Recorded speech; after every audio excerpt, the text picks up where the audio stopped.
Now, as the IT surveys continue in the national capital and Mumbai, Republic exclusively spoke to the AI-MIM chief who hit out at the centre over the IT surveys being carried out and the eviction drive taking place in Assam. अपर आसाम में आसाम के chief minister ने landless लोगों को पट्टा certificate दिया। Lower Assam में वो क्यों नहीं कर रहे हैं आप? क्यों इसलिए नहीं कर रहे हैं क्योंकि वो सब माइनॉरिटीज़ हैं, मुसलमान हैं, गरीब लोग हैं।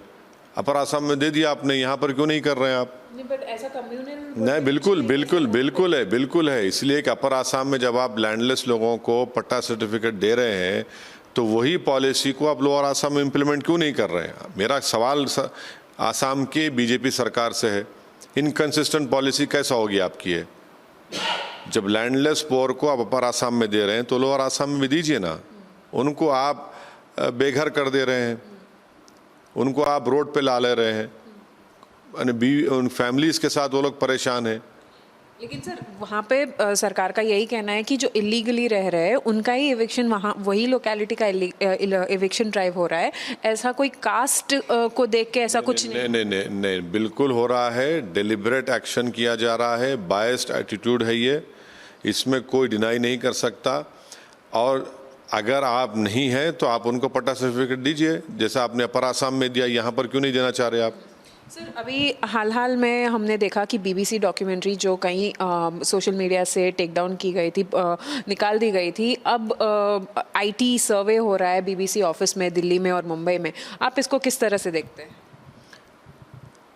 बीबीसी के उस 2002 के जेनोसाइड को बीबीसी ने दिखाया, उसके बाद प्रधानमंत्री नरेंद्र मोदी की सरकार ने उस पर बैन लगा दिया अंग्रेज़ों के बनाए हुए क़ानून के तहत। और जो लोग नहीं जानते थे, जिसको हम कहते हैं ना मिलेनियन जनरेशन या जनरेशन जी, उनको पता चल गया कि गुजरात में क्या हुआ था। और उसके बाद फिर उनके पास जाकर इनकम टैक्स का वो सर्वे बोलिए, रेड होना, ये बड़ा ही अजीब बात है।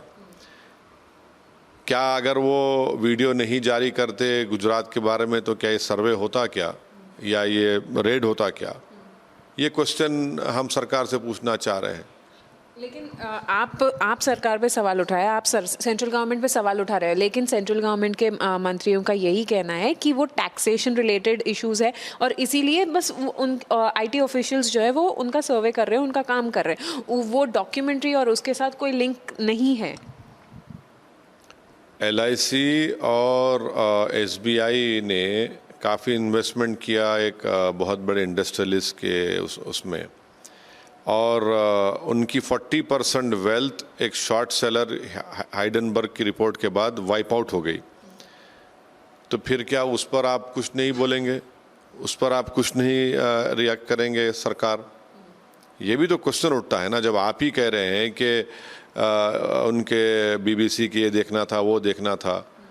तो और फिर आज बीबीसी के बारे में जब बैन लगाया गया तो सब लोग पुकार कर कह रहे थे बीबीसी ये भाई, जब इमरजेंसी इस देश में इंदिरा गांधी ने लगाई थी उस वक्त बीजेपी के एक बहुत बड़े लीडर हैं जो आज भी हैं इस दुनिया में, वो तो जेल में अपनी किताब में लिखे कि मैं जेल में बीबीसी रेडियो सुनकर अपने साथियों को बताता था कि ऐसा हो रहा है, ये नहीं हो रहा है, वो हो रहा है। मगर एक बात तो है, देखिए गुजरात में जो कुछ हुआ उसको कोई नहीं भुला सकता। वो एक हिस्टोरिकल फैक्ट है कि जेनोसाइड हुआ वहाँ पर, और आज भी आप देख रहे हैं कि इतने 20 साल के बाद भी बिल्किस बानो अपने इंसाफ के लिए लड़ रही है। तो इसको कौन डिनाई कर सकता है?